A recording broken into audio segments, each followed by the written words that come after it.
Bonjour à tous, ravi de vous retrouver sur Public Sénat et retour ce matin à un débat qui s'est tenu la semaine dernière dans l'hémicycle du Sénat. Un débat intitulé « Crise migratoire, quelle gestion européenne ?» L'occasion pour les sénateurs d'entendre Jean-Yves Le Drian, le ministre de l'Europe et des Affaires étrangères, qui a donné un certain nombre de chiffres autour de la question migratoire en Europe. Il a rappelé qu'en 2015, 1,8 million de personnes avaient été enregistrées franchissant les frontières extérieures de l'Union européenne. Et depuis, les flux ont largement baissé. Notez qu'entre janvier et octobre de cette année, seulement 115 400 migrations irrégulières ont été enregistrées. Néanmoins, les sénateurs ont continué à interpeller le gouvernement face aux fractures que l'on peut voir en Europe face à la question migratoire. Notamment, le président de la Commission des Affaires européennes, le sénateur Les Républicains, Jean Bizet, a interpellé le gouvernement en rappelant les tensions interne en Allemagne face à la question migratoire. Schengen a failli être remporté en 2015 faute de trouver une réponse commune face à cette question. Il a également rappelé les tensions liées à l'Aquarius cet été ou encore le fait que le règlement de Dublin ne soit toujours pas révisé. Faute d'accord trouvé entre les États membres avec un équilibre qu'il faut trouver entre solidarité d'une part et responsabilité d'autre part. Bref, un tableau plutôt noir qui a été brossé par les sénateurs et qui appelle à des réponses de long terme. Retour donc à ce débat qui s'est tenu la semaine dernière au Sénat. Monsieur le Président, Monsieur le Ministre, mes chers collègues, la question migratoire est aujourd'hui au cœur des difficultés que traverse l'Europe.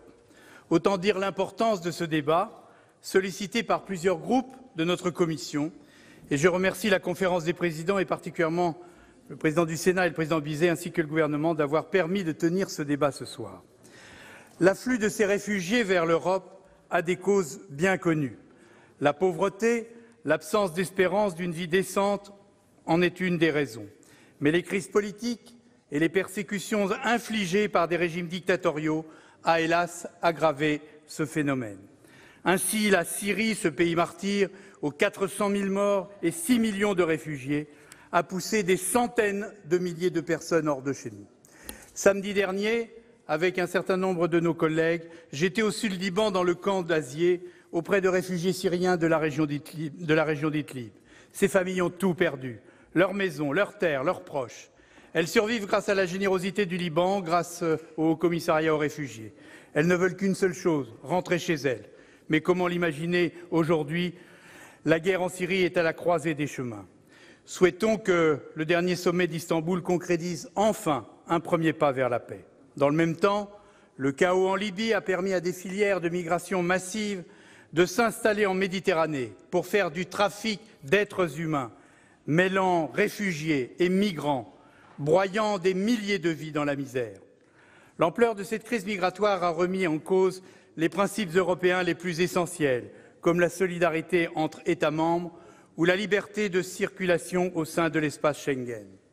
Depuis 3 ans, l'Union a réagi en renforçant les moyens d'action de Frontex et les contrôles aux frontières extérieures. La coopération avec les pays tiers, illustrée par l'accord passé en 2016 avec la Turquie, mais développée aussi depuis le sommet de La Valette avec les pays africains et du pourtour méditerranéen, a progressé. Mais les résultats sont inégaux. Ces mesures ont certes porté leurs fruits. Les arrivées en Europe par la Méditerranée sont passées de plus d'1 million en 2015 à 172 000 en 2017. Les flux ont diminué de 40% par rapport à 2017. N'allons pas croire pour autant que le problème des migrations est derrière nous. Il n'en est rien, c'est même tout le contraire. D'une part, on le sait, les passeurs trouvent de nouvelles routes. Depuis la relative fermeture de la voie libyenne, on constate une reprise des traversées entre le Maroc et l'Espagne, alors que cette route dite de Méditerranée occidentale était délaissée depuis plusieurs années. Ce flux, endigué par l'action résolue des autorités marocaines, aujourd'hui en première ligne, représente désormais la moitié des traversées vers l'Union européenne. Par ailleurs, on constate aussi une remontée des traversées en Méditerranée orientale, où nous sommes tributaires de la bonne volonté des autorités turques. Car l'Europe, espace de paix et de prospérité, reste une destination de prédilection pour de nombreux candidats à l'immigration économique, particulièrement en Afrique de l'Ouest ou au Sahel. Dans ce contexte, Monsieur le ministre, l'Union européenne doit agir. Pour agir à la source, nous devons aider les pays d'origine et de transit à mieux contrôler la gestion de leurs frontières et à lutter efficacement contre les trafiquants. L'exemple réussi du Niger illustre les résultats qu'il est possible d'obtenir. Le Niger consacre 20% de ses dépenses budgétaires à la sécurité. La France et l'Union européenne ont vraiment raison de le soutenir. J'avoue en revanche mon scepticisme sur les plateformes de débarquement mises en avant lors du Conseil européen de juin dernier. Pensons-nous vraiment pouvoir imposer ces plateformes à des voisins qui n'en veulent pas? Il est vital par ailleurs de soutenir le développement économique des pays d'origine. Notre Commission le dit et le répète, vous le savez, Monsieur le Ministre. Il faut mieux cibler l'aide au développement sur les pays très pauvres, sur l'éducation, sur l'agriculture. Enfin, l'accent doit être mis sur l'amélioration de nos politiques en matière de renvoi des migrants déboutés en situation irrégulière. Comment se satisfaire du taux d'exécution des mesures d'éloignement de 36% à l'échelle européenne et seulement de 14% sur le plan national? S'attaquer sérieusement à ce problème, c'est envoyer un message de fermeté et asseoir la crédibilité de notre politique migratoire. Nous avons des leviers, en particulier les visas. Ayons le courage d'un dialogue ferme et exigeant avec les pays sources qui ont eux aussi besoin de garder leur jeunesse, c'est-à-dire leur avenir.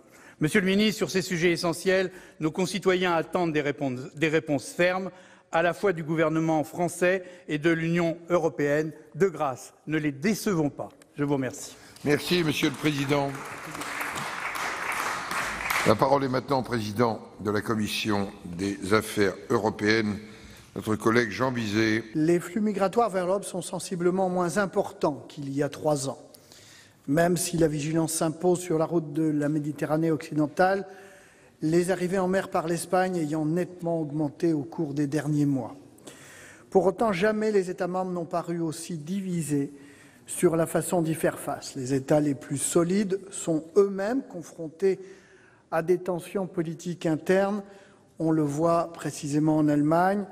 La crise migratoire latente, qui avait déjà failli emporter Schengen fin 2015, s'est de nouveau exprimée avec l'affaire de l'Aquarius. La réforme du règlement de Dublin est bloquée, faute pour le Conseil de parvenir à un accord sur l'équilibre à atteindre entre solidarité et responsabilité. Pourtant, seule une action coordonnée au niveau de l'Union peut apporter une réponse globale à la crise migratoire par nature transfrontalière. Toute option exclusivement nationale est vouée à l'échec. Ces motivations poursuivent d'ailleurs généralement des objectifs de politique intérieure, mais c'est une politique à très court terme. Depuis le pic de la crise, nous avons indéniablement progressé, mais l'Union européenne a trop souvent réagi dans l'urgence. Une vision d'ensemble lui a manqué. Le Conseil européen du 28 juin dernier, pour surmonter les divisions européennes, s'est entendu sur 2 concepts, ceux de plateformes régionales de débarquement et de centres contrôlés, envisagés comme des instruments complémentaires de la solidarité européenne, à la fois entre les États membres et à l'égard des migrants. L'indispensable respect du droit international dans leur mise en place ne saurait s'affranchir d'une distinction entre les réfugiés et les migrants motivés par des considérations économiques. Ces derniers se trouvent généralement en situation irrégulière. Ils doivent donc être effectivement reconduits dans leur pays. Telle est la position que notre Commission des affaires européennes a exprimée récemment en adoptant une proposition de résolution européenne sur les réformes de l'espace Schengen qu'il convient de poursuivre. Les conclusions du Conseil européen du 18 octobre dernier, ne faisant pas mention des plateformes de débarquement ni des centres contrôlés, je m'interroge, Monsieur le Ministre, sur leur devenir. Il est vrai que les candidats ne sont pas nombreux au sud de la Méditerranée pour accueillir ces plateformes de débarquement. Par ailleurs, notre Commission a accueilli avec intérêt l'orientation des travaux de la Commission européenne qui, avec ses dernières propositions, cherche à établir un lien entre le renforcement du contrôle des frontières extérieures de l'Union, via Frontex en particulier, et les politiques d'asile, d'immigration et d'intégration. Ces questions doivent faire l'objet d'une approche intégrée. À cet égard, je me réjouis de l'annonce de la création d'une task force conjointe auprès du Centre européen en charge de la lutte contre le trafic de migrants, mis en place au sein d'Europol. Les activités de cette agence font du reste l'objet d'un contrôle politique auquel notre commission contribue activement au sein du groupe de contrôle parlementaire conjoint.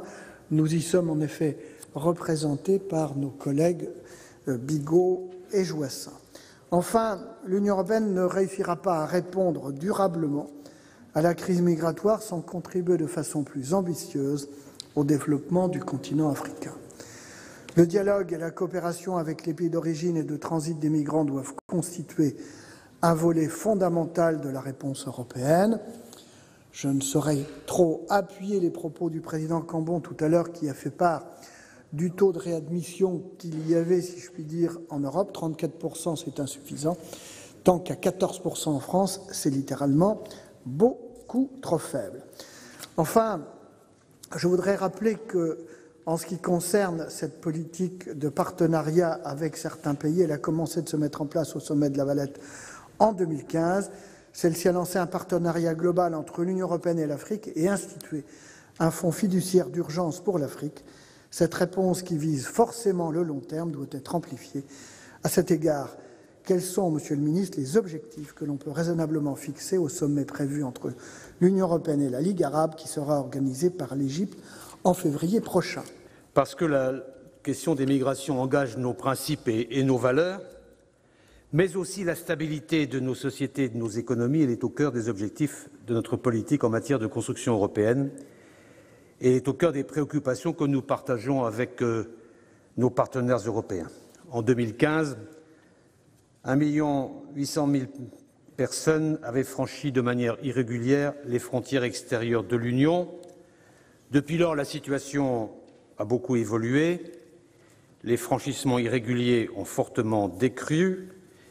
Les initiatives prises au niveau européen ont donc porté leurs fruits, puisque entre le 1er janvier de cette année et le 21 octobre, il n'y a eu que 115 400 migrations irrégulières. L'Europe n'est donc plus confrontée à une crise migratoire aiguë. Toutefois, malgré cette nette diminution, les flux d'arrivée restent continus. Construire une politique migratoire commune, pérenne et résiliente est donc une nécessité. Les orientations du Conseil européen de juin, qui constituaient un compromis que beaucoup disaient impossible et qui ont été confirmées par le Conseil européen du 18 octobre, sont pour nous une feuille de route qui nous engage tous. Ce plan d'action repose sur une démarche globale couvrant l'ensemble de la chaîne migratoire, depuis les pays d'origine jusqu'à l'action sur le territoire même des États membres.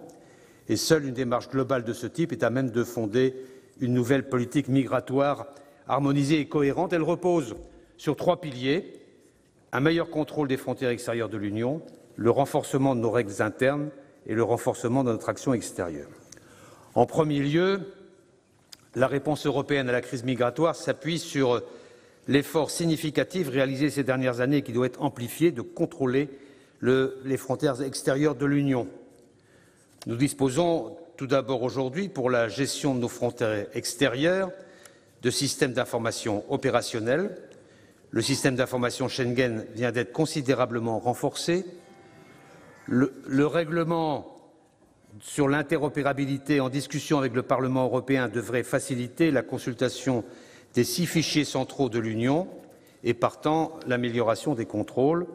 Le système d'entrée-sortie devrait être opérationnel en 2020 et le système d'information et d'autorisation de voyage ETIAS en 2021. Et en vue d'améliorer notre gestion commune des frontières extérieures, la Commission a présenté le 12 septembre dernier une nouvelle proposition que la France a accueillie favorablement, à l'instar de la majorité des États membres. Il s'agit, comme le Président l'avait proposé il y a 1 an, de faire de l'agence Frontex une véritable police des frontières européennes, forte de 10 000 agents d'ici 2020. Elle serait à la fois en mesure d'apporter son soutien aux États membres subissant une forte pression migratoire et aussi de coopérer avec les pays tiers. Le renforcement de nos moyens de gestion des frontières sera également un point important de négociation sur le futur cadre financier pluriannuel, pour lequel nous soutenons la priorité donnée à la politique migratoire dans son ensemble. Il est proposé par la Commission plus de 30 milliards pour la période 2021-2027 sur le programme Migration et gestion des frontières. C'est une proposition qui multiplie par 3 les crédits affectés à la gestion des frontières. Le deuxième pilier de la réponse européenne, c'est le renforcement des règles internes, c'est-à-dire applicables aux migrants sur le territoire de l'Union. Comme vous le savez, la Commission a proposé au printemps 2016 une révision des 7 textes constituant l'architecture du régime d'asile européen commun, dont la crise migratoire de 2015 avait montré les insuffisances. Les discussions achoppent encore sur certains points, en particulier l'équilibre entre responsabilité et solidarité, si bien que la réforme progresse de façon inégale. 2 textes sont encore en discussion au Conseil, le règlement Dublin, d'une part, qui détermine l'État membre responsable du traitement d'une demande d'asile, et le règlement procédure, d'autre part, qui porte sur les garanties procédurales pour le traitement des demandes d'asile. L'examen technique se poursuit sur ce point au niveau des experts. En attendant qu'un compromis soit trouvé, nous continuons à faire notre part et à participer au mécanisme temporaire ad hoc mis en place cet été, qui a permis une répartition sur une base volontaire entre États membres des migrants en besoin de protection secourus en mer. Nous continuons également à travailler avec nos partenaires à Bruxelles, dans le respect du droit international et du principe de non-refoulement, à la définition des concepts de centres contrôlés et, j'y reviendrai peut-être au moment des questions, non pas de plateforme de débarquement, mais d'arrangement de débarquement avec les pays tiers proposés par le Conseil européen en juin. L'approche migratoire globale inclut également le volet important d'immigration légale et nous sommes favorables à des voies de migration sûres et légales ainsi qu'à une politique européenne concertée à cet égard. Enfin, le troisième pilier sur lequel repose la réponse européenne, c'est le renforcement de notre action extérieure dans ce domaine. Il est essentiel de maintenir une coopération étroite et exigeante avec les pays d'origine et de transit des migrants, notamment au sud de la Méditerranée. Au niveau régional, plusieurs forums de dialogue existent, le processus de Rabat, le processus de Khartoum, le processus de La Valette, qui nous permettent d'échanger avec un certain nombre de pays africains. Ce dialogue stratégique, nous le menons aussi nous-mêmes au niveau bilatéral avec chacun des pays partenaires. Et permettez-moi d'évoquer plus en détail les principaux chantiers sur lesquels nous devons encore avancer avec des pays tiers. Premièrement, le renforcement capacitaire. Il s'agit de renforcer les moyens des pays d'origine pour qu'ils puissent mieux gérer les flux migratoires. C'est ce que nous faisons au niveau européen.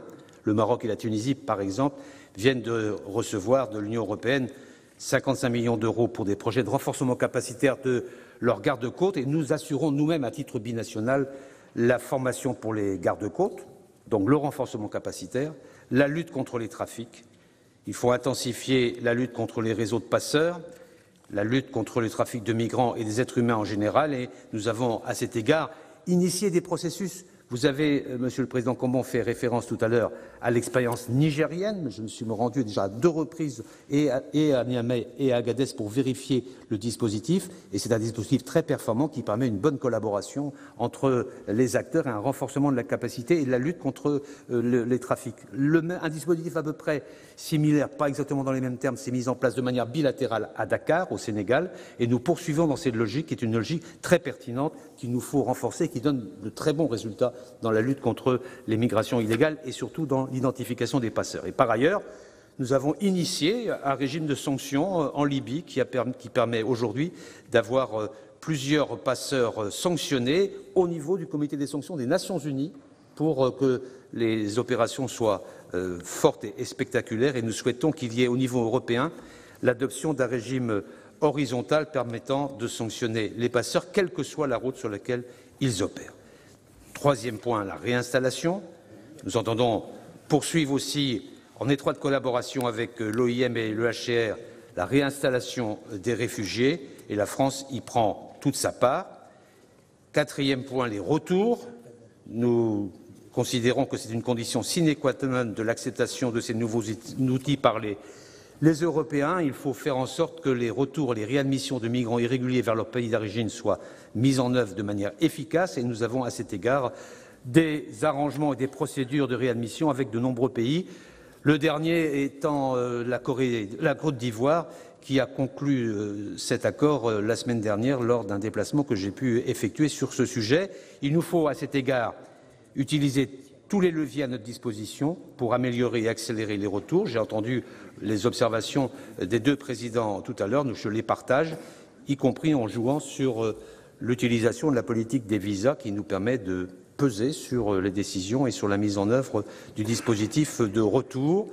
Enfin, dernier point qui a été aussi valorisé par les deux présidents, le développement. C'est à travers notre action de développement que nous apporterons les réponses à long terme, à la fois aux défis démographiques, sécuritaires, économiques, voire climatiques, qui sont les causes profondes des migrations. C'est notamment l'objet du Fonds fiduciaire d'urgence pour l'Afrique, le FFU, qui a été doté de 4 milliards d'euros, qui a déjà permis de financer beaucoup de programmes. C'est aussi dans cet objectif que le Président de la République a voulu initier l'Alliance pour le Sahel, dont l'efficacité et la mise en œuvre sera initiée lors d'une rencontre au sommet qui aura lieu au début du mois de décembre à Nouakchott, en Mauritanie. Messieurs les Présidents, Mesdames les sénatrices, Messieurs les sénateurs, contrairement à ceux qui ne cherchent qu'à entretenir cette question pour mieux l'instrumentaliser, nous agissons pour trouver avec nos partenaires en Europe des solutions qui soient à la fois efficaces, qui soient à la fois dignes et respectueuses des droits fondamentaux et de nos valeurs. Le phénomène des migrations est appelé à durer et c'est en mettant en place un partenariat global sur les principes que je viens d'évoquer et en incitant chaque acteur concerné à prendre ses responsabilités que nous parviendrons à maîtriser l'ensemble de cette question. Je vous remercie de votre attention. Merci, Monsieur le Ministre. Nous allons, dans la suite de notre débat, donner à chaque orateur 2 minutes pour présenter sa question avec une réponse du gouvernement. On pourra le faire du banc du gouvernement pour une durée équivalente. Dans le cas où l'auteur de la question souhaite répliquer, il a 30 secondes, mais pris sur ces 2 minutes quand ils ne sont pas dépassés. Voilà. La parole est à notre collègue Richard Yung pour le groupe de la République En Marche. Merci, Monsieur le Président. Je me félicite de ce débat, car la question migratoire, on le voit, reste au cœur des vies politiques de chacun de nos pays. Pensez à l'Allemagne, pensez à l'Italie, pensez à la situation française, pensez à la Suède, et je m'arrête là. Et c'est aussi une question européenne, car nous sentons tous que la solution, elle ne peut être qu'européenne. Il n'y a pas de solution nationale au problème de l'immigration. 3 questions, monsieur le Ministre. La première, c'est sur le paquet asile. Pourriez-vous nous en dire un peu plus sur la révision du règlement Dublin?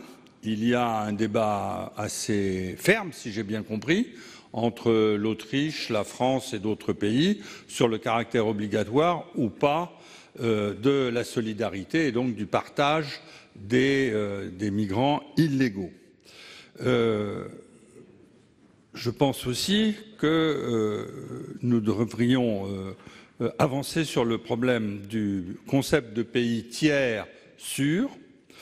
Il y a là à nouveau un débat sur lequel nous n'avançons pas, qui est celui de la réadmission d'un migrant dans le pays tiers sûr. Savoir si cette réadmission devrait être obligatoire ou optionnelle est aussi dans le débat.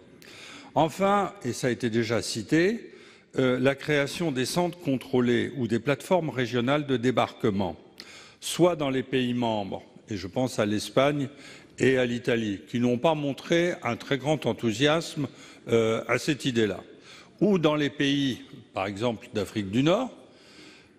J'étais il y a 10 jours en Tunisie, je peux vous dire qu'ils ne montrent pas un enthousiasme débordant à la création de ces ordres de débarquement. Ils n'ont pas de droit d'asile et la question qu'ils posent, c'est qu'est-ce que nous ferons de ces personnes qui sont dans ces camps, puisque nous n'avons nous-mêmes pas les ressources nécessaires. Enfin, en quoi est-ce que c'est différent des hotspots que l'Europe avait proposés il y a déjà une dizaine de jours? Voilà, Monsieur le Ministre, trois questions. Bien, Monsieur le Ministre Le Drian. Merci de cette question qui sont au centre des débats. Je sais que d'autres sénateurs vont intervenir sur les mêmes sujets. Je voudrais simplement vous dire que sur le paquet asile, je l'ai dit dans mon propos introductif, la discussion se poursuit entre l'exigence de solidarité, l'exigence de responsabilité, la nécessité de partage. Il y a une proposition autrichienne qui vient d'être mise sur la table et qui nous paraît aller dans le bon sens, et donc nous espérons pouvoir aboutir à la revision de Dublin III dans cette perspective. Mais c'est un travail long et c'est effectivement une question extrêmement sensible. Il faut aboutir à un accord général et il y a là peut-être une piste de consensus qui nous paraît extrêmement souhaitable. Sur la question des centres contrôlés et des plateformes de débarquement dans les États tiers. Nous n'avons jamais donné notre accord, pour notre part, aux plateformes de débarquement dans les États tiers. Et nous pensons qu'il ne faut pas nous défausser de nos responsabilités sur les pays tiers, ni de créer des espèces de centres de refoulement sur la rive sud, mais plutôt de faire en sorte que les pays de la rive sud assurent pleinement leurs responsabilités en matière de surveillance de leurs côtes et de sauvetage dans les zones Search and Rescue, c'est-à-dire les zones SAR, qui sont les zones prévues par le droit international, qui sont l'application stricte du droit de la mer. C'est notre option. C'est pourquoi nous sommes plutôt favorables, je l'ai dit dans mon propos, au concept d'arrangement de débarquement avec les pays concernés et non pas de plateforme de débarquement qui pourrait donner le sentiment, que nous ne souhaitons pas du tout, qu'il y ait des espèces de centres de refoulement. Par contre, arrangements de débarquement qui peuvent être ponctuels et différents selon les États concernés pour permettre de sauver des vies, tout simplement, de migrants qui pourraient être amenés à être repris, avoir tenté la mer et être repris sur le territoire d'où ils viennent. Il faut donc s'engager dans une réflexion sur ce sujet. La réponse peut être différente avec les uns et les autres. J'étais aussi en Tunisie il y a quelques jours. Je pense que le lendemain de votre déplacement, si j'ai bien compris, et j'ai abordé cette question très franchement avec le Premier ministre Chahed et avec le président Essebsi. C'est une réflexion qu'il faut avoir, mais qui suppose une bonne relation entre la sécurité et l'idée d'un arrangement de débarquement. Par contre, sur les plateformes, c'est un sujet majeur. Il faut conclure. Les plateformes font consensus. On en reparlera peut-être tout à l'heure. Et c'est l'avancée qui a été actée au moment du Conseil européen précédent, pas celui d'octobre, mais celui de juin. Et c'est un principe, on pensait qu'il n'y allait pas avoir d'accord européen là-dessus. Il y a un accord européen, maintenant il faut techniquement le mettre en œuvre. Mais centre de contrôle, pardon, j'aurai l'occasion d'y revenir dans un instant. La parole est à M. Pierre Laurent. Je demande à chacun de respecter les 2 minutes. Merci Monsieur le Président. Monsieur le Ministre, ce débat est nécessaire parce que la gestion de la crise migratoire a été à nos yeux et demeure calamiteuse, indigne, avec des conséquences humaines et politiques qui sont chaque jour plus inquiétantes en Europe. Nous ne traitons ni les urgences ni les problèmes d'avenir. Les urgences humanitaires ne sont toujours pas assumées dignement ni en mer Méditerranée, où 15 000 migrants sont morts depuis 2014, ni aux frontières intra-européennes et externes. Et c'est le rejet, la haine, le racisme, la répression qui continuent de progresser dans toute l'Europe. Donc la France est-elle prête à reprendre des initiatives importantes, pas seulement sur la question sécuritaire, mais surtout sur la question de l'accueil des migrants et à sortir d'un discours qui entretient des peurs hors de proportion en prétendant que la seule solution est de tenir à distance les migrants dans des centres fermés à l'extérieur de l'Union européenne. Vous l'avez dit vous-même, nous sommes passés d'1 million d'entrées à 115 000. Donc nous savons aujourd'hui que le pic de 2015 a déformé notre vision du problème dans la durée. allons-nous enfin ouvrir un débat responsable et un débat sur l'avenir de la question des migrations, que nous ne pouvons pas traiter uniquement sur le terrain sécuritaire, parce que cette cécité va se payer politiquement et elle nourrit les Salvini et les AfD en Allemagne et bien d'autres. Les insécurités du monde, de toute nature, ne se régleront demain que dans l'interdépendance. Et nous avons besoin d'aborder la question des migrations sous un autre angle. Les migrations sont aussi une interpellation sur les nouvelles conditions à créer pour un développement partagé du monde. Il y a une réflexion à l'ONU pour engager un débat sur le pacte mondial des migrations, sur un pacte mondial des migrations. La France est-elle prête en Europe et dans le monde à engager une nouvelle réflexion offensive et conquérante sur la question des migrations en sortant du seul discours sécuritaire que vous nous avez à nouveau développé, discours sécuritaire qui, à mes yeux, est une impasse. Ministre. Alors, Monsieur Laurent, je n'ai pas parlé suffisamment clairement, mais je n'ai pas l'impression d'avoir fait un discours sécuritaire il y a un instant. J'ai au contraire démontré comment il fallait, il me semble, et il faudra peut-être que je recommence, comment il fallait en permanence articuler solidarité et responsabilité, que la France devait être à l'avant-garde de ces principes, y compris sur le respect humanitaire et sur le respect du droit d'asile. Donc je ne suis absolument pas dans cette logique-là de, d'exclusivité sécuritaire.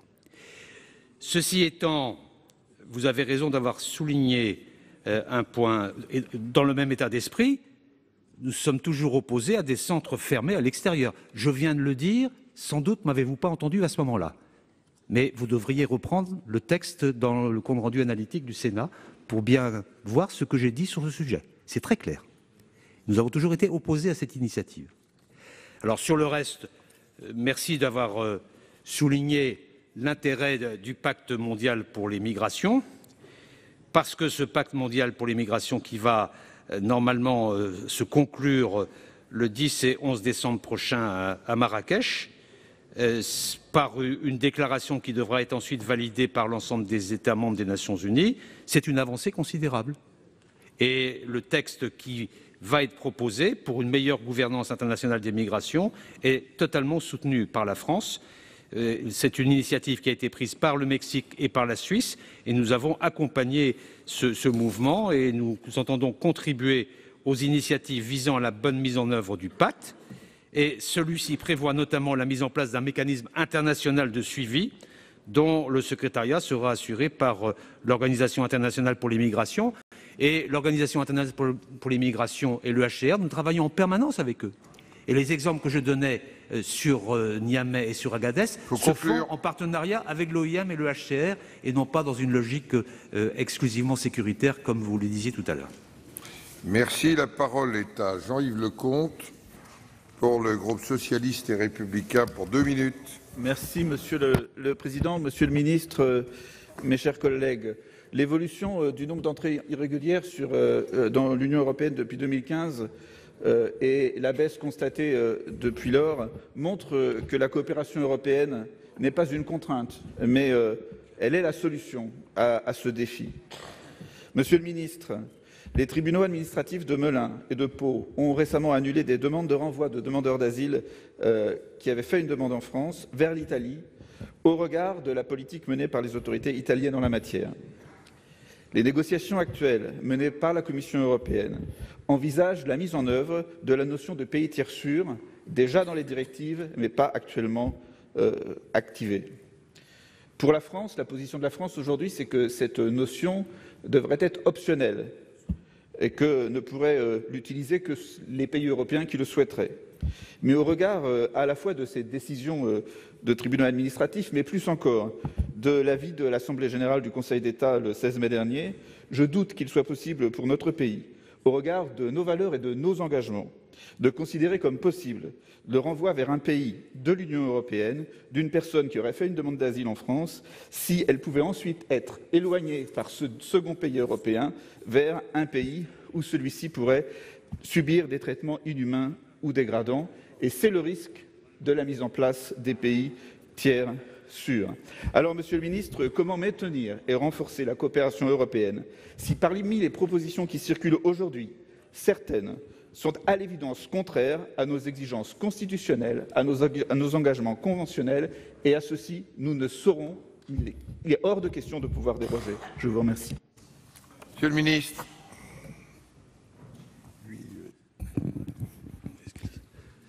Monsieur le sénateur Lecomte, vous évoquez la notion de pays tiers sûr et vous avez raison de mettre en avant cette difficulté. Le concept de pays tiers sûr se heurte pour la France à une double contrainte constitutionnelle.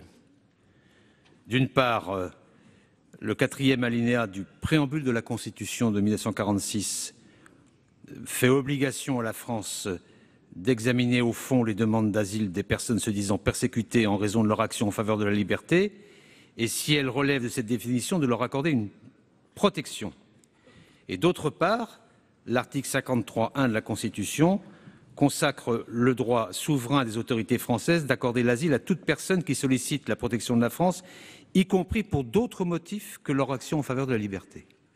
Et cette double exigence constitutionnelle nous amène à être très perplexes sur le concept de pays tiers sûr, et nous souhaitons que cette notion soit facultative afin de permettre à la France d'examiner au fond toute demande d'asile et, le cas échéant, d'accorder une protection aux combattants pour la liberté, c'est le préambule de la Constitution qui indique ce terme, dans des conditions prévues par le droit national. Donc notre objectif, par ailleurs, est d'essayer de rapprocher autant que possible les régimes nationaux d'asile, comme l'a souhaité le Président de la République à la Sorbonne, et le renforcement en cours du Bureau européen d'appui en matière d'asile doit permettre d'y contribuer. Mais sur l'interrogation sur le concept de pays tiers sûr, je pense que nous sommes en phase par rapport à ce que vous venez de dire.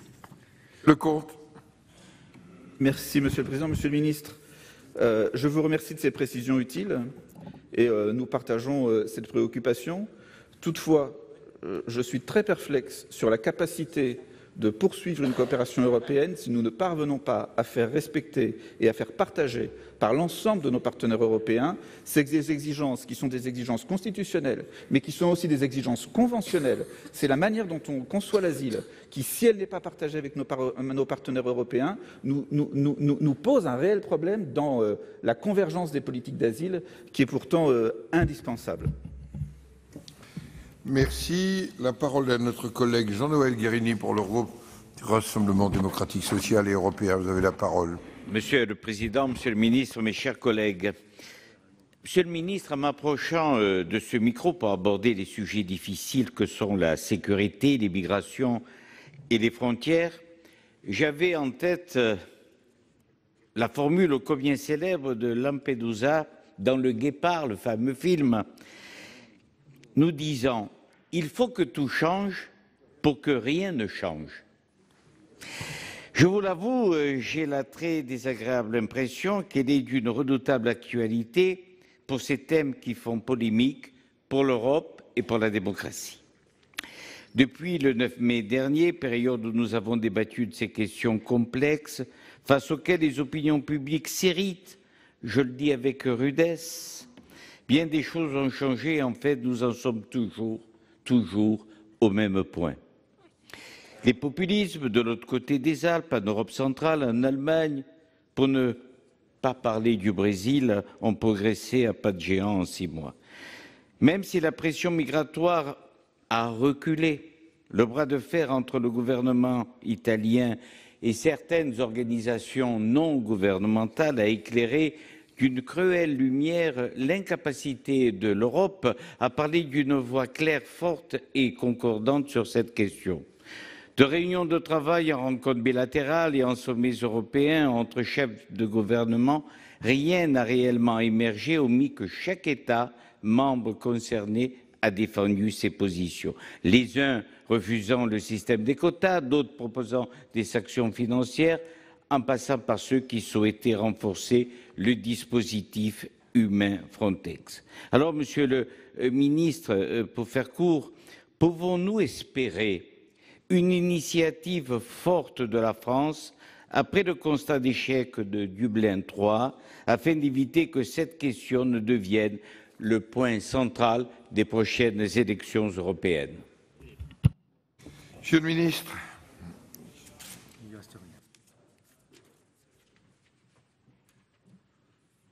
J'ai déjà, je crois, en partie répondu aux observations de M. Guerini.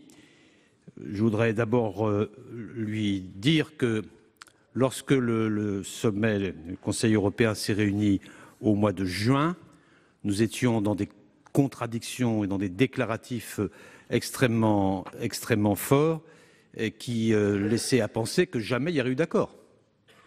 Or, il y a eu un accord européen au mois de juin sur les 3 principes que j'ai évoqués dans mon propos tout à l'heure, à la fois sur le contrôle extérieur des frontières européennes et le renforcement des dispositifs, et ça a été renforcé aussi par les propositions de la Commission du mois de septembre, par la nécessité d'avoir des règles internes communes et par le renforcement de l'action extérieure.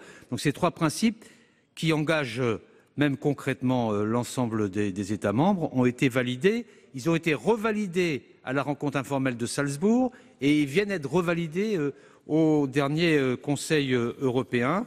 Et il y a encore des questions à régler. La question du règlement Dublin est évidemment essentielle. C'est normal qu'elle prenne un peu de temps, mais je dois constater que la proposition de la présidence autrichienne qui propose de travailler sur une solidarité obligatoire selon un certain nombre de modalités est une proposition intéressante et qui peut amener à débloquer la négociation. Donc je pense que l'on avance beaucoup dans les relations bilatérales. J'en ai évoqué quelques-unes tout à l'heure. Elles donnent des résultats, y compris d'ailleurs dans des discussions que nous avons avec les autorités libyennes. On avance aussi sur les projets Frontex, je viens de l'évoquer. Et concernant les élections européennes, moi, je constate qu'il y a une forme de paradoxe aujourd'hui à ce sujet, puisque depuis un an, l'Union européenne a beaucoup avancé sur beaucoup de sujets, y compris sur le sujet des migrations, mais on reste uniquement figé sur du déclaratoire ou de l'incident ponctuel, alors que, y compris sur cette dimension migratoire, il y a une prise de conscience qui s'est faite et je trouve des avancées significatives en attendant des conclusions sur le dispositif de révision de Dublin. Merci. La parole est à notre collègue Stéphane Ravier, sénateur n'appartenant à aucun groupe. Merci, Monsieur le Président. Monsieur le Ministre, mes chers collègues, 4 ans. 4 ans après le début de la déferlante, nous sommes toujours en train de nous demander comment cette Europe, votre Europe, pourrait bien gérer la crise migratoire. C'est révélateur et terriblement consternant. La politique, c'est d'abord la sémantique. L'utilisation du vocable « gérer », c'est-à-dire faire face, administrer, démontre que votre Europe accepte cette déferlante permanente, et ce, contre l'avis même des peuples. Mais que pèse aujourd'hui la volonté des peuples face aux exigences du trafic d'êtres humains et de la finance en marche? C'est la lutte du pot de terre enraciné contre le pot de fric nomadisé. Car, je le dis à nouveau ici, la politique d'immigration, qu'elle soit de crise ou régulière, n'est aucunement motivée par un souci humanitaire, encore moins humaniste. L'immigration n'est qu'un outil économique, le réfugié de plus en plus une marchandise par les mafias de passeurs, l'immigré légal n'étant qu'un moyen, jamais une fin, au service d'un certain patronat qui y trouve là le moyen d'exploiter des populations fragilisées et donc peu revendicatives pour en tirer toujours plus de profit au détriment des peuples qui sont victimes de ce phénomène, c'est-à-dire tous les peuples européens. Elle ne sert que les intérêts privés et l'idéologie chère à M. Soros qui rêve de voir disparaître les identités nationales dans un melting pot généralisé. 4 ans que donc votre Europe est incapable de faire cesser cette crise née d'un triple chaos, libyen, dont Nicolas Sarkozy est largement responsable, syrien, auquel François Hollande et Emmanuel Macron ont participé, chaos africain, résultat de décennies de dictature, de guerres tribales sans fin et d'explosion démographique qui n'en est qu'à ses débuts. En Italie, pays frappé de plein fouet par cette crise migratoire, l'orientation politique a changé, se tournant vers l'intérêt des Italiens d'abord, et les premiers résultats ne se sont pas fait attendre. Les demandes d'asile y ont chuté de près de 70% depuis que Matteo Salvini occupe le poste de ministre de l'Intérieur. C'est dans cet esprit-là que mon Europe, celle du Rassemblement national et de ses alliés, agira, comme le font les gouvernements italiens, autrichiens, hongrois et polonais. Alors ma question, Monsieur le Ministre, elle est la suivante. Êtes-vous disposé à quitter la table de l'idéologie pour rejoindre celle de la liberté des peuples qui, partout en Europe, clament et vous réclame la volonté d'en finir avec cette folle politique d'immigration, qu'elle soit de crise ou régulière. Monsieur le ministre, vous avez la parole. Oui, j'avais remarqué beaucoup récemment les déclarations tonitruantes de M. Salvini et sa conviction de pouvoir trouver une forme de solidarité avec des pays voisins.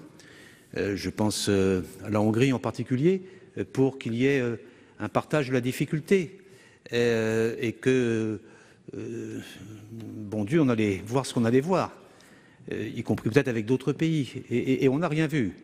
Donc, je voudrais dire à ce sénateur de revoir un peu l'histoire récente, et y compris l'histoire italienne très récente. Ce n'est pas par des propos de Matador qu'on règle la question migratoire. Et ce qui fait que la réponse à la question migratoire, elle ne peut se faire qu'au niveau européen, si elle veut se faire sérieusement, dans un partenariat avec les pays tiers. Toute autre hypothèse aboutit à l'échec, et M. Salvini en a constaté les résultats. Alors, sur le reste, pas reprendre vos propos, je constate qu'il y a eu, vous parlez, il y a 4 ans. Il y a 4 ans, il y avait 1 800 000 migrants venus dans des conditions de sécurité humanitaire épouvantables. J'ai rappelé tout à l'heure qu'il y a maintenant 110 000, 120 000 migrants. Les flux ont changé, les voies sont différentes, mais il reste un flux. Et il faut le gérer. Il faut le gérer de manière sereine, de manière constructive. Et il y a eu beaucoup d'efforts qui ont été effectués par les uns et par les autres. Je les ai évoqués tout à l'heure en partie, je ne vais pas les reprendre. Mais si on ne prend pas à bras-le-corps le partenariat entre le Sud et l'Union européenne pour avoir une gestion pérenne de l'ensemble des flux, alors on aura demain ou après-demain d'autres difficultés, d'autres tragédies. Et l'état d'esprit est un état d'esprit de coopération et de volonté d'aller de l'avant avec l'ensemble des acteurs. C'est difficile. Je l'ai rappelé tout à l'heure, mais je pense que nous allons aboutir, après les 3 sommets européens qui ont été consacrés, à un dispositif qui sera satisfaisant pour l'avenir. Merci. La parole est au président Jean-Marie Bockel pour le groupe de l'Union centriste. Vous avez la parole. Merci, Monsieur le Président. Le fonctionnement de l'Union repose sur la confiance entre les États membres et elle est aujourd'hui mise à mal par la montée des mouvements populistes et nationalistes qui se nourrissent du sentiment que l'Europe n'a plus la maîtrise de ses frontières. La réforme nécessaire du règlement Dublin III, vous y avez fait allusion, perçue comme inégalitaire par les principaux pays d'entrée, reste à ce jour sans perspective d'aboutir en raison du blocage de certains pays. La semaine dernière, le Parlement européen a d'ailleurs regretté que tous les efforts déployés jusqu'à présent pour mettre en place un régime de migration équitable et humain à l'échelle de l'Union aient échoué. Il a d'ailleurs décidé d'orienter une partie du budget vers la définition de solutions aux causes profondes de la migration dans le voisinage immédiat et plus lointain de l'Union européenne. C'est bien, mais ça ne suffit pas. Ce manque de solidarité entre États, les critiques persistantes de certains gouvernements, comme l'Italie, s'inscrivent à rebours d'une démarche européenne équilibrée entre respect de nos valeurs et capacité d'édicter une règle du jeu applicable par tous. Comment, Monsieur le Ministre, surmonter ce blocage? Comment fédérer tout ou partie des Européens autour d'une vraie politique migratoire commune? Vous avez commencé à y répondre, vous allez continuer. Oui, Monsieur le Ministre. Monsieur le sénateur Bockel, j'ai répondu déjà sur vos préoccupations principales. Je crois qu'il n'y a pas d'alternative.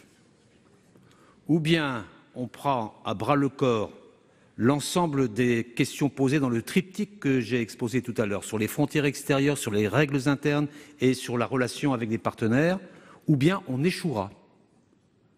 Et ceux qui ont essayé de faire tout seuls ont échoué. Alors, quand on essaye de faire à 27, disons à 28, à 27 plus 1, c'est plus compliqué, mais c'est la condition indispensable pour aboutir à une politique migratoire de longue durée. Et c'est ce à quoi nous nous employons, même si c'est un petit peu difficile de décliner en permanence solidarité et responsabilité. On a réussi à trouver, pendant l'été des solutions provisoires ad hoc qui permettaient de régler, entre autres, la question humanitaire. Cela montre qu'on peut avancer et donc nous passons beaucoup de temps à convaincre, à expliquer, à valider, mais je reste pour ma part optimiste par raison, parce qu'il n'y a pas d'alternative. Et ceux qui aujourd'hui se cachent devant cette réalité seront demain les perdants. Donc la place de la France, le rôle de la France, est de faire en sorte qu'en Europe, les solutions concertées, appliquées en commun, finissent par l'emporter. Nous avons la base, je le redis, nous avons la base avec les accords qui ont été passés en juin et qui ont été confirmés à Salzbourg et il y a quelques jours au cours du dernier Conseil européen. Il faut maintenant mettre tout ça en application. Je reste optimiste sur la solution. Merci. Monsieur Bockel, vous avez 1 minute 16. Merci beaucoup, Monsieur le Président. J'apprécie, comme chaque fois sur ces questions, le sérieux et la qualité de vos réponses, Monsieur le Ministre, et je partage sûrement avec d'autres sur beaucoup de nos bancs votre engagement européen de longue date. Et c'est la raison pour laquelle, d'ailleurs, dans la crise actuelle que vit l'Europe, évidemment, nous nous sentons concernés, préoccupés. Moi, je voudrais, Monsieur le Ministre, que nous passions le message dans le contexte actuel préélectoral, avec aussi les risques de retour en boomerang que nous avons dans notre propre pays, le message que vouloir, comme peut-être d'aucuns seraient tentés de le faire, cliver le débat de manière peut-être forcée entre progressisme et populisme ou nationalisme ne me paraît pas être, vis-à-vis de nos concitoyens, vis-à-vis du peuple, de bonne pédagogie. Sur ces questions comme sur d'autres questions, nos concitoyens attendent des réponses sérieuses, attendent tant au niveau du pays que de notre engagement dans l'Union européenne, des réponses construites, crédibles. Ils n'attendent pas, évidemment, de réponses démagogiques. Il ne s'agit pas de ça. Mais tout ce qui ressemblerait à une réponse artificielle de politique politicienne inutilement clivante, à mon avis, irait à l'encontre de l'objectif recherché et que nous partageons. Merci. La parole est maintenant à Monsieur Claude Malhuret. Monsieur le ministre, le problème des migrations à destination de l'Europe ne se joue pas que sur la Méditerranée. Je dirais même que lorsque les migrants ont atteint la Méditerranée, il est déjà bien tard. La clé de la solution européenne réside aussi dans l'engagement des pays d'origine à lutter à la racine contre les causes des migrations, la pauvreté, la misère, la faim, le manque de perspective, la peur et demain les causes climatiques. L'Union européenne a pris conscience de cet impératif sous l'empire de l'urgence. Elle a lancé les processus de Rabat et de Khartoum pour engager les États situés sur les routes migratoires. Elle a inclus une clause de conditionnalité dans les accords de Cotonou. En 2015, avec le sommet de La Valette, elle a établi un véritable partenariat euro-africain pour maîtriser les flux migratoires et créé le Fonds fiduciaire d'urgence pour l'Afrique doté d'1,8 milliard d'euros. Vous avez évoqué ces initiatives dans votre exposé préliminaire. Néanmoins, ces politiques font encore figure de rustine et d'expédient. Leur efficacité est discutable, faute d'évaluation. Enfin, elles demeurent prisonnières d'une logique d'aide au développement qui a démontré sa fragilité. Il convient de considérer l'Afrique comme un partenaire économique stratégique. Comme l'a dit le président de la République à Ouagadougou en novembre, il faut soutenir les entreprises africaines, créer de l'emploi, de l'activité industrielle, du commerce, et non remplir les poches d'intermédiaires ou de responsables corrompus et prédateurs. Ma question, Monsieur le Ministre, est donc la suivante. Quelles nouvelles initiatives l'Union européenne peut-elle mettre en place ou participer à mettre en place pour lutter efficacement à la racine contre les causes profondes des migrations ?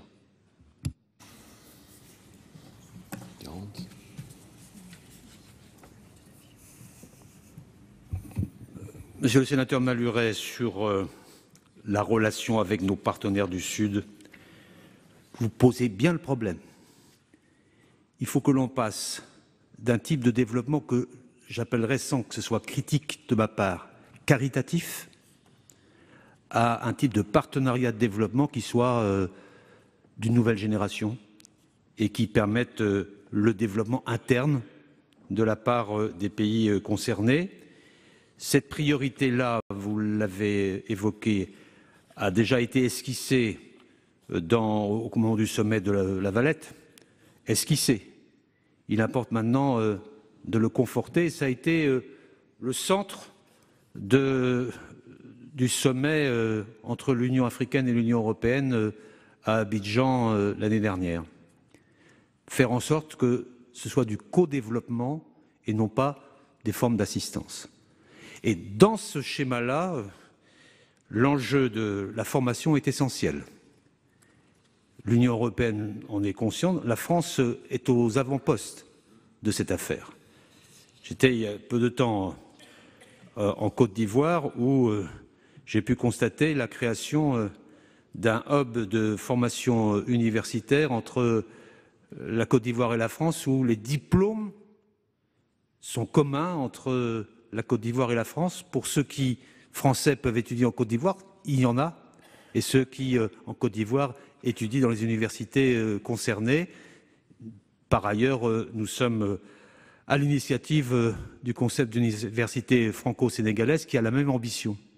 Il faut faire en sorte que la formation, l'éducation, singulièrement la formation professionnelle, aboutissent à ce qu'il y ait une fixation sur leur territoire ceux qui sont les plus formés et les plus éveillés à la formation, pour qu'ils ne fuient pas leur territoire et qu'ils ne contribuent pas à renforcer une dimension qui deviendrait uniquement caritative à l'égard de ces pays. C'est une nouvelle logique. C'est un nouveau partenariat, singulièrement avec l'Afrique, auquel nous consacrons beaucoup de temps et qui commence à être perçu, à être comprise.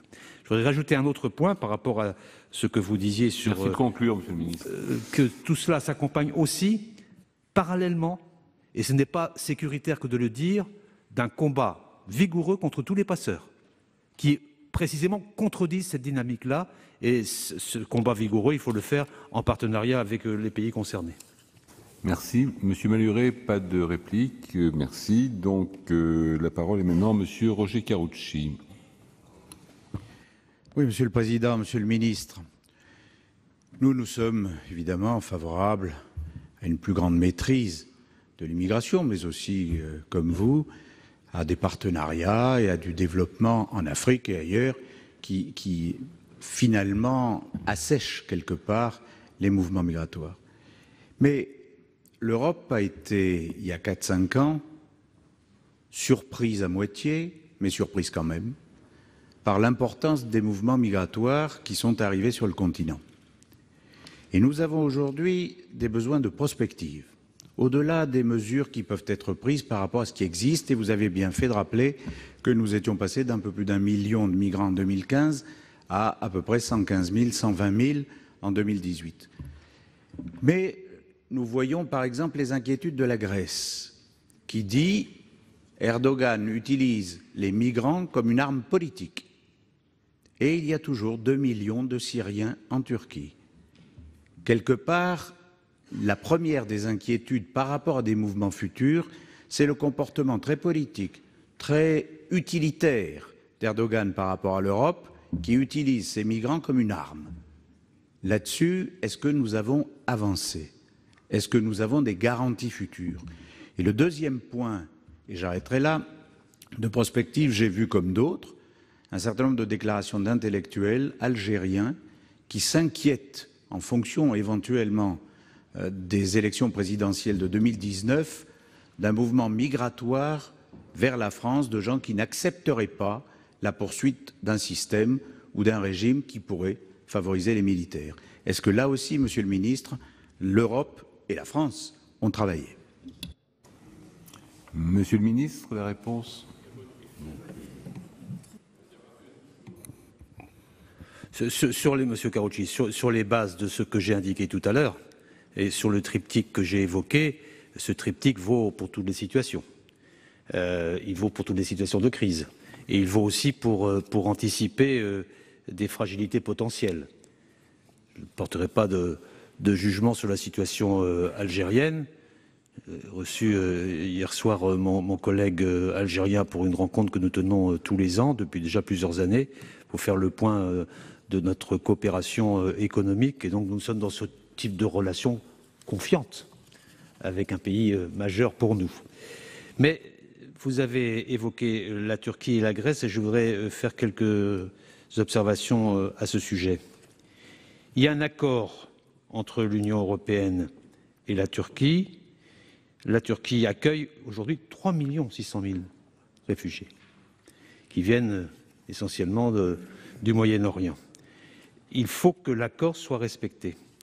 Et nous avons pour cela un dispositif financier qui s'appelle la Facilité pour les réfugiés en Turquie, dont la première partie a été mobilisée, de 3 milliards d'euros. Il y a une seconde tranche qui va être mobilisée et qui est en train d'être mobilisée déjà dès à présent, puisque la décision a été prise au Conseil européen du mois de juin. Il y a eu un moment de flottement, je vous le concède, sans doute parce que les 3 milliards d'euros de seconde tranche n'étaient peut-être pas suffisamment mobilisés ou décidés à ce moment-là. La situation est meilleure, y compris pour assurer la bonne coopération avec la Grèce. Je me suis aussi rendu sur ce sujet en Grèce, évoqué à fond les difficultés des hotspots, des 5 hotspots des îles grecques, parce que c'est plus compliqué à gérer qu'ailleurs. Et j'ai pu constater qu'il y avait un niveau de saturation très préoccupant. Et je pense qu'il faut apporter un soutien significatif aujourd'hui à la Grèce dans le cadre européen pour aider à la relocalisation et au traitement, entre guillemets, des personnes qui sont aujourd'hui dans les 5 hotspots des îles grecques, parce qu'ils dépassent largement le nombre de places qui sont disponibles et qui seraient souhaitables. Il peut y avoir des risques de migration encore entre la Turquie et la Grèce, peut-être même entre les côtes syriennes et directement la Grèce. Là-dessus, il faut être extrêmement vigilant. Ça passe par le respect de la parole donnée et le respect de nos engagements. Il faut que nous soyons très vigilants sur ce point, même s'il y a eu des améliorations par rapport à la situation que vous évoquiez. Monsieur Karoutchi. Rapidement, Monsieur le Ministre, moi j'entends bien simplement la parole de la France, la parole de l'Europe. J'imagine sans peine qu'elle est crédible et qu'elle sera poursuivie. Est-ce que certains, autour de la Méditerranée, n'ont pas une parole en fonction des circonstances et en fonction de leurs intérêts, ce qui veut dire que, oui, il faut une Europe forte pour savoir négocier, discuter, planifier, mais aussi il faut une Europe forte pour pouvoir dire à ces pays-là, un accord est un accord, il faut le respecter des deux côtés. Merci. La parole est maintenant à Monsieur François-Noël Buffet. Monsieur le Président, Monsieur le Ministre, vous avez indiqué tout à l'heure à juste raison que les flux migratoires irréguliers avaient baissé depuis 2015 de façon substantielle.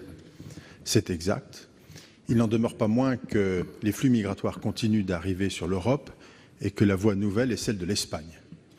Nous connaissons maintenant une augmentation réelle depuis 2 ans, des passages par Ceuta et Melilla. Très récemment, plus de 200 personnes ont mené une attaque sur la frontière qui a été établie à Ceuta, séparant l'Espagne du Maroc. On a cru comprendre que le gouvernement espagnol voulait modifier l'organisation de cette frontière. Il y a eu des déclarations qui ont été faites pendant l'été sur ce sujet-là. Le ministre de l'Intérieur a annoncé, prenant ses fonctions, français j'entends, prenant ses fonctions, que 50 000 personnes étaient arrivées depuis le début de l'année sur le territoire espagnol, donc en Europe. On a un peu le sentiment que l'Espagne souhaite gérer ou préserver ses relations bilatérales avec le Maroc et ne souhaite pas trop voir l'Europe présente dans ses discussions et sa gestion de la migration. Mais nous savons tous ici que l'Afrique de l'Ouest francophone, en réalité, souhaite venir sur le territoire national. Nos policiers à la frontière franco-espagnole le savent tous les jours et nous savons tous qu'il y a des passages importants. Dans ces conditions, Monsieur le Ministre, ma question est la suivante. Comment la France continue d'influencer au sein de l'Europe pour que l'Espagne ne reste pas seule dans la gestion de ces flux migratoires qui arrivent, je le redis, par la frontière franco-espagnole, soit à Ceuta, Melilla, soit directement sur les plages d'Andalousie. Merci. Oui, Monsieur le Ministre. Vous avez raison de souligner l'évolution des flux migratoires. en particulier l'évolution de la voie orientale, la voie centrale et la voie occidentale qui se renforcent considérablement, parce qu'aujourd'hui, là, 43% des flux migratoires viennent de la voie occidentale, ce qui est nouveau. Ce qui est peut-être dû aussi indirectement au fait qu'on maîtrise mieux les autres voies. En tout cas, il y a un mouvement très important qui se produit et nous sommes en relation étroite avec les Espagnols. Donc je n'ai pas senti de la part des autorités espagnoles, peut-être que le ministre de l'Intérieur serait plus compétent que moi pour exposer sa relation directe avec le ministre de l'Intérieur espagnol, mais en ce qui concerne les affaires étrangères, nous avons une relation permanente, y compris sur la manière d'articuler notre relation avec la relation marocaine. Puisque le sujet aujourd'hui, c'est d'avoir avec le Maroc un comportement de partenariat offensif pour leur permettre, là aussi, de sécuriser leurs propres frontières, pour faire en sorte que les flux migratoires venus d'autres pays ne perturbent pas le fonctionnement du Maroc et par ailleurs faire en sorte aussi qu'ils aient l'accompagnement technique et financier nécessaire pour maîtriser les flux migratoires. J'aurai demain à ce sujet une rencontre avec mon collègue marocain qui se fait en bonne articulation avec les autorités espagnoles pour à nouveau relever ce défi-là, qui est plus compliqué pour cette frontière en raison des enclaves de Ceuta et de Melilla, et qui aboutit aussi à un phénomène que l'on n'avait pas perçu avec autant de force dans les autres flux, dans les voies orientales et centrales, qui est le nombre de mineurs qui viennent par la voie espagnole. Des mineurs non accompagnés et qui sont en dérive. Et qui font les difficultés des conseils départementaux, puisque c'est leur responsabilité sociale leur convient. Et il y a là un gros sujet, vous faites bien de le soulever, qui va amener l'ensemble des ministres concernés en France par cette jeunesse particulière à prendre des initiatives pour gérer le mieux possible cette situation qui devient à la fois indigne et dangereuse. Sur cette partie, ça ne règle pas, c'est pas toute la question du flux migratoire par l'Espagne, mais c'est une partie de cette question. Et pour le reste, merci de cette observation, parce que c'est une nouvelle donne qu'il nous faut maîtriser, je pense, avec beaucoup de concertation, et c'est ce à quoi nous employons. Monsieur Buffet. Merci, Monsieur le ministre, des propos que vous venez de tenir. Moi, je souhaite, en tous les cas, que l'Europe, et la France singulièrement au sein de l'Europe, mettent une pression assez forte, en tous les cas des relations très fortes avec l'Espagne pour gérer cette situation, puisque nous savons que les relations hispano-marocaines sont particulières, naturellement, compte tenu de la situation, et il est absolument nécessaire de soutenir l'Espagne dans une politique qui reste la politique ferme qui a été connue il y a quelques années et qui, semble-t-il, est peut-être en voie de changer actuellement.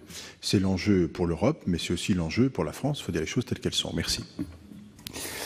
Monsieur David Assouline, vous avez la parole. Merci, Monsieur le Président. Monsieur le Ministre, depuis la fin de l'opération Mare Nostrum en 2014 et son remplacement par l'opération Triton de Frontex, l'aide humanitaire aux migrants en mer est passée au second plan derrière la volonté de fermer les frontières. Le sommet européen de juin 2018 s'est ainsi terminé sur une décision aussi baroque qu'incroyable pour tout humaniste. Désormais, les Libyens sont responsables de la recherche et du sauvetage dans les eaux comprises entre leur pays et l'Italie. La gestion humanitaire est donc déléguée à un pays qui ne respecte pas les droits humains et dont ceux qui le fuient, disent préférer mourir en mer que vivre en Libye. Faute de mieux, des associations ont pris le relais du sauvetage en mer depuis 2014, dont SOS Méditerranée et son navire l'Aquarius. Ils patrouillent dans le respect du droit maritime sur la mer devenue cimetière pour des dizaines de milliers d'êtres humains qui fuient les guerres et les persécutions. Dernièrement encore, 2538 disparus en 2017 et déjà 1565 morts en 2018. Cette association a permis de sauver 15 078 personnes en mer en 2017. Au lieu de la saluer, de la remercier infiniment pour la bravoure, l'héroïsme et la générosité de ces bénévoles qui odorent l'humanité, entière et mettent en pratique les valeurs de notre République. Au lieu de cela, le bateau est bloqué à Marseille. Depuis hier, 23h59, la décision du Panama prise sous la pression des nationaux populistes européens de retirer le pavillon de l'Aquarius rentrerait définitivement en vigueur. Pouvez-vous nous le confirmer? Je ne méconnais pas les règles du droit maritime français, comme celle qui estimerait que le bateau serait trop vieux pour que lui soit accordé le pavillon de notre pays. Mais la solution est aussi politique au sens noble du terme. Je vous demande, Monsieur le ministre, est-ce que la France est prête à accorder ce pavillon français à l'Aquarius? Merci. Monsieur le ministre, pour la réponse. Accord de fond avec Monsieur Assouline sur le problème des migrations.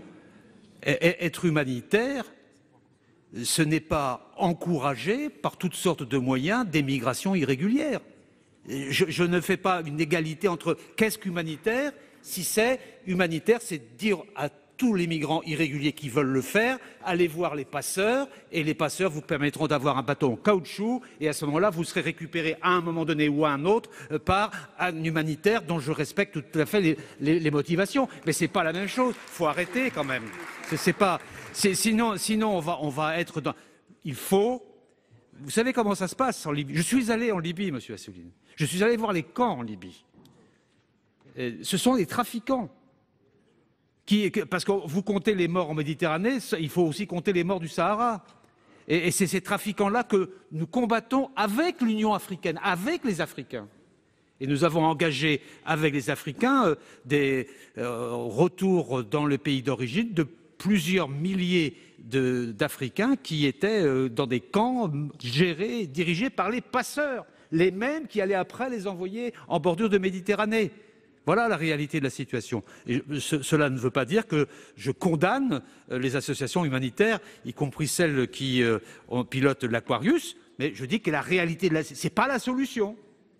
La solution passe par le partenariat, je crois l'avoir évoqué tout à l'heure. Alors je conçois que vous soyez soucieux de l'Aquarius. Nous n'avons pas eu de demande de l'Aquarius. Nous n'avons pas eu de demande. Non, parce que pour un bateau, je sais qu'il y a des demandes qui ont été faites ailleurs. Et vous aurez la réponse dans peut-être quelques heures sur qui répond à l'Aquarius et quel est le pays qui veut bien donner son pavillon. En tout cas, pour nous, il y a des règles, et les règles du pavillon bis, c'est un certain nombre de dispositions sur les équipages, un certain nombre de dispositions sur la structure du bateau, et c'est fait partie des règles de sécurité que nous imposons à notre propre pavillon. Pour l'instant, à ma connaissance, il n'y a pas eu de demande de l'Aquarius. Et en tout cas, s'il y avait une demande, il faudrait d'abord respecter les règles que je viens d'évoquer. Il serait quand même stupéfiant, Monsieur Assouline, que les règles de sécurité que nous imposons à nos flottes fassent l'objet d'une dérogation précisément pour une action sécuritaire. À ce moment-là, ce serait dans la contradiction totale. Monsieur le ministre. Monsieur Assouline. 30 secondes, pas plus. Je suis vraiment très déçu par votre réponse. D'abord, dans la première partie de votre réponse, vous parlez de quelque chose. Non, je crois que vous ne connaissez pas la règle. J'ai pas dépassé. J'estimais qu'il était limite entre 1 minute 59. Monsieur Assouline, vous avez. C'est incroyable. Vous avez 30 secondes, pas plus. Merci. Oui, bien sûr. Je suis dans le droit et j'ai 30 secondes. Comme le président me l'a donné, Monsieur Carucci, vous ne présidez pas. S'il vous plaît, un petit peu de calme, Monsieur Carucci. Je laisse 30 secondes à Monsieur Assouline. Oui, mais donc 30 secondes pour ma réponse. 30 secondes pour ma réponse. Allez. Monsieur le ministre, je suis très déçu par votre réponse. Dans la première partie de votre réponse, vous parlez de choses que je n'ai pas évoquées, comme si j'étais pour qu'il n'y ait aucune règle, pour laisser les trafiquants faire ce qu'ils veulent. Ce n'est pas ma question. Ma question se limite à l'aide humanitaire en mer. On l'a donnée aux Libyens qui ne respectent pas les principes fondamentaux de l'Union européenne en termes de défense des droits de l'homme, et on dit à un tel pays qu'il a la charge de récupérer des réfugiés qui fuient son propre pays parce que, aussi, dans ce pays, les droits humains ne sont pas respectés. Merci de conclure, Monsieur Assouline. C'est incroyable. La parole est à Monsieur Philippe Bonnecarrère. Oui, Monsieur le Président, Monsieur le Ministre. La politique migratoire nécessite une vision d'ensemble. Le traitement de la situation dans les pays d'origine, dans les pays de transfert, la gestion des frontières au niveau de l'espace Schengen, Dublin III qui a été largement évoqué, ou une alternative éventuelle autour des centres dits contrôlés ou des plateformes de débarquement, puis la gestion des demandes d'asile, les mesures d'éloignement pour les personnes ayant une réponse négative ou l'intégration pour ceux qui méritent protection. Il est peu crédible, Monsieur le Ministre, de traiter de tels sujets en 2 minutes. Aussi, ma question se concentrera sur le droit d'asile et la nécessité d'éviter les mouvements dits secondaires. Pourquoi, Monsieur le Ministre, de telles difficultés pour harmoniser le traitement du droit d'asile en Europe, tant sur la forme que sur le fond?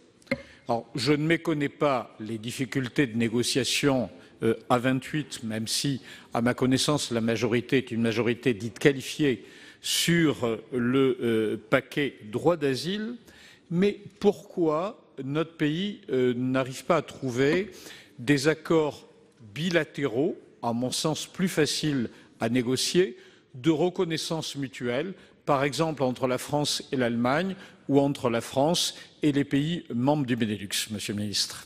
Merci, Monsieur le Ministre. Monsieur le sénateur, l'un n'empêche pas l'autre. Nous sommes aujourd'hui en discussion avec l'Allemagne pour que nous soyons complètement harmonisés dans nos procédures, indépendamment de l'action que nous menons ensemble pour aboutir à un résultat le plus rapide possible sur la modification du règlement de Dublin.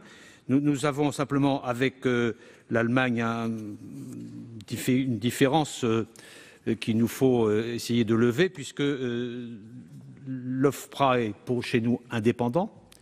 Et en Allemagne, l'outil qui se préoccupe du droit d'asile et qui suit le droit d'asile, c'est le ministère de l'Intérieur. Et donc ça limite les possibilités d'harmonisation complète de la gestion des demandes d'asile. Mais notre objectif, c'est de parvenir sur l'asile, comme sur l'ensemble des textes européens concernant l'immigration, même au-delà, je l'espère, à aligner les transpositions entre Berlin et Paris. Ça contribuera au rapprochement de nos systèmes juridiques et c'est une opportunité qui nous est offerte et qui, je crois, devrait pouvoir avancer. Sur l'harmonisation des procédures d'asile, ça fait partie des propositions que nous avons faites, qu'a fait le Président de la République lorsqu'il a plaidé pour un office européen de l'asile.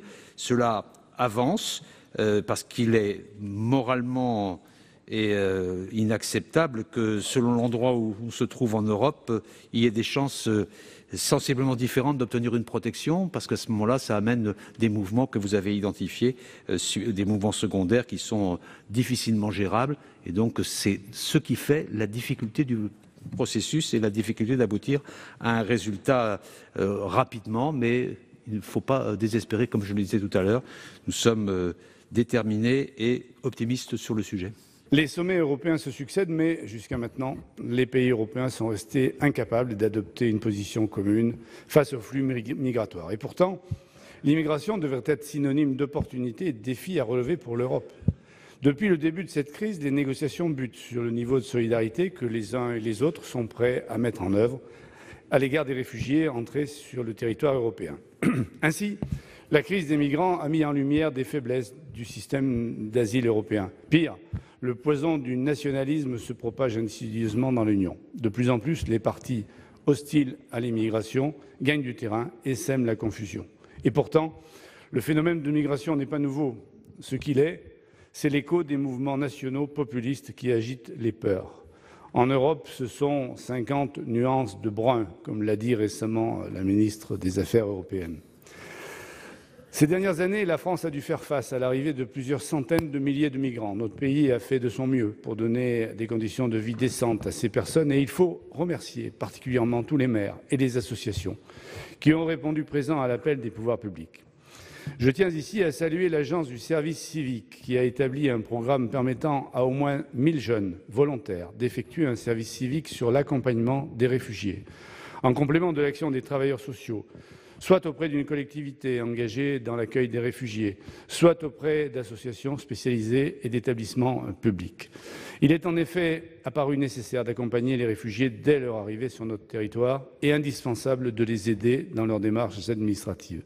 Monsieur le ministre, les besoins sont immenses et afin de remplir notre mission d'accueil et de solidarité, il importe de compléter le dispositif existant avec un système d'asile plus juste, plus simple, plus efficace. Quelles solutions et quels moyens proposez-vous pour accélérer la prise en charge des dossiers des migrants et comment l'Europe peut-elle y participer? Vous avez dit deux choses dans vos propos qui me paraissent un peu contradictoires. Vous dites l'Europe n'a pas avancé et vous dites il faut se méfier de ceux qui agitent les peurs. Et plus on répète que l'Europe n'a pas avancé, alors que ce n'est pas vrai, plus on aide ceux qui agitent les peurs. Voilà ce que je voulais vous dire, parce que en fait, les choses ont avancé sur l'ensemble du paquet lié aux migrations. Ce qui bloque, c'est la modification du règlement de Dublin, mais sur le reste, tout a avancé. Le projet de règlement du bureau sur l'asile, puisque vous évoquez ce sujet, ce n'est pas vraiment une agence, parce que si c'était une agence, il faudrait harmoniser totalement les règles. Mais ce bureau de renforcement de l'action de soutien sur le droit d'asile en Europe, il est terminé. Il va s'appliquer. Sur les règlements qualification, réinstallation, Eurodac et sur la directive accueil, c'est terminé. Donc il y a eu beaucoup de progrès de fait.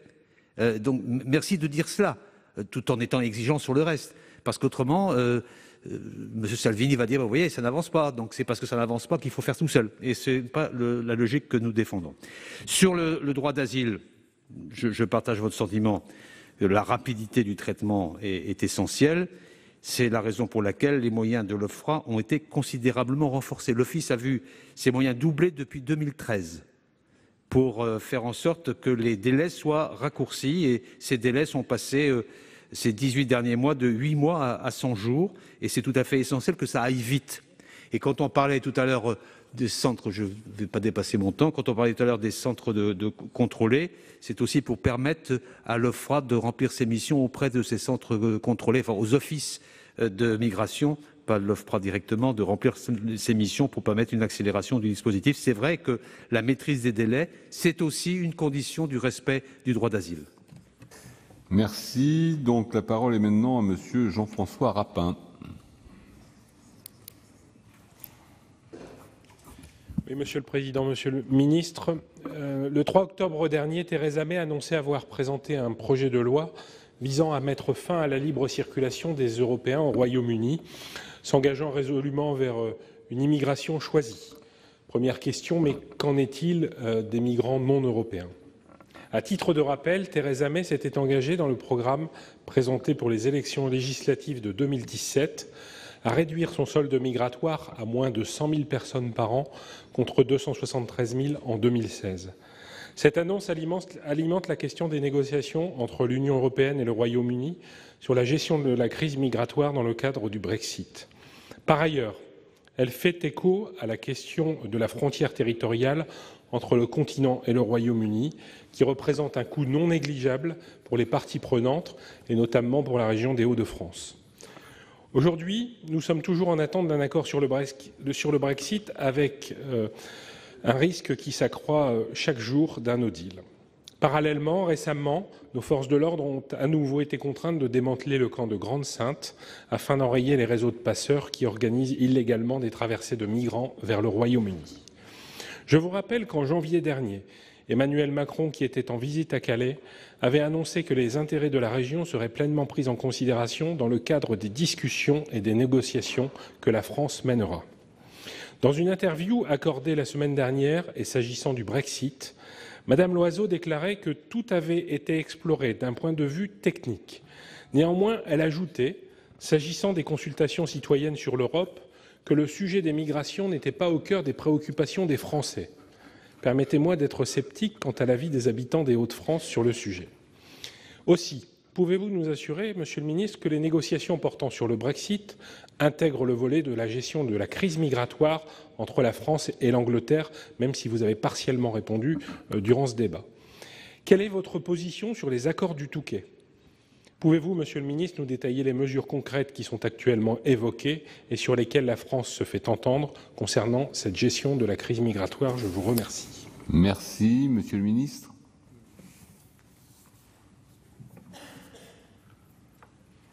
Je vais répondre en partie pour déconnecter deux sujets qu'il ne faut pas connecter obligatoirement dans notre approche, même si vous avez évoqué l'un et l'autre.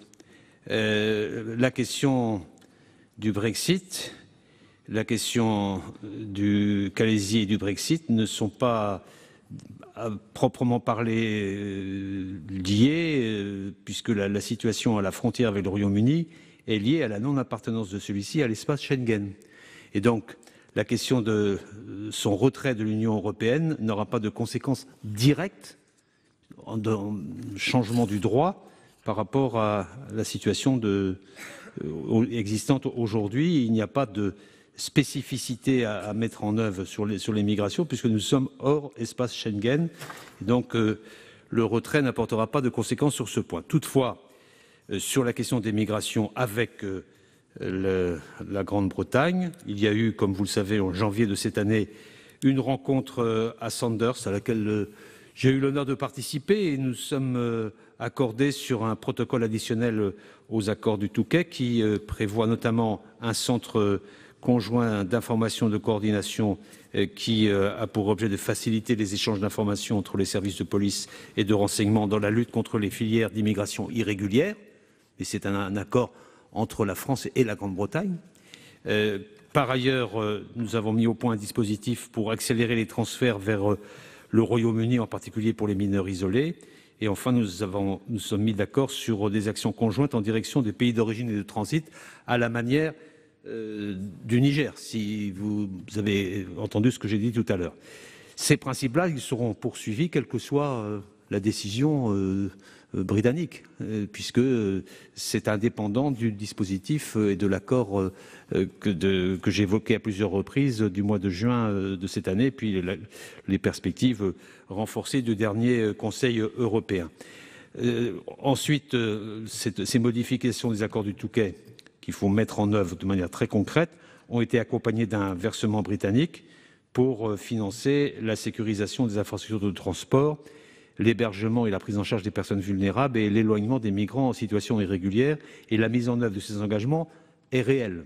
Et elle progresse à un rythme qui nous paraît satisfaisant, même si l'ensemble de ces dispositifs n'a pas permis de régler l'existence de lieux de campement provisoires et d'attente que vous avez évoqués, puisqu'il y a eu une intervention policière il y a peu de temps pour évacuer une enceinte.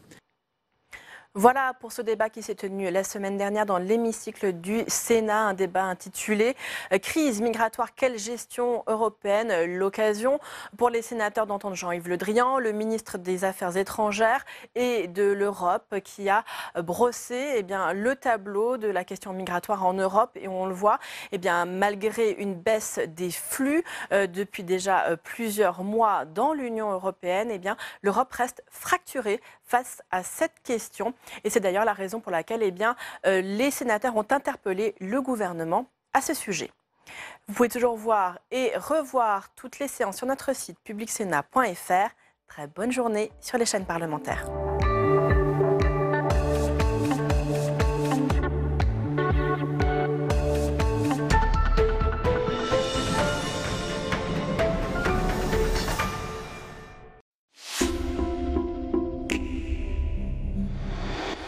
Événement sur Public Sénat. Demain, dès 7h30, Gérard Larcher est l'invité de Territoire d'Info. Le président du Sénat répondra aux questions de la presse quotidienne régionale. Territoire d'Info, présenté par Cyril Viguier, demain à 7h30, en direct sur Public Sénat.